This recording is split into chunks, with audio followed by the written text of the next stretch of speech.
आणि आता एक सविस्तर बातमी बघूयात। कोकणामध्ये नारायण राणे आणि उद्धव ठाकरेंच्या पक्षामध्ये वार पलटवार सुरू झालेत।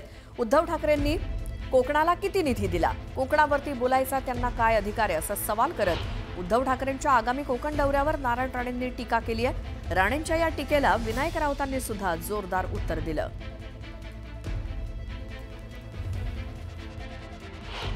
कोकणात येणार आहे ना, खालून वरपर्यंत काम करायला या 2.5 वर्ष मुख्यमंत्री असताना मिळालेल्या पैशाची जरा आकडेवारी मागवा, नाहीतर मी तुम्हाला देईन।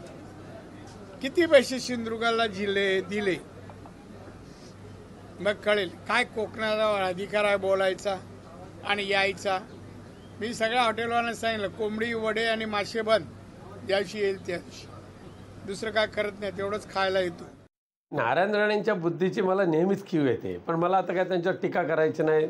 उतरत्या वयामध्ये आहेत, आपल्या मराठीमध्ये साठी आणि बुद्धी नाठी म्हणतात, तसं त्यांचं झालेलं आहे। आम्हाला कोणाला त्याचा फरक नाही पडलेला आहे। परंतु कोंबडी वडे केवळ हॉटेलच मध्येच मिळतात असं नाही, तर कोकणातल्या प्रत्येक घरामध्ये कोंबडी वडे मिळतात।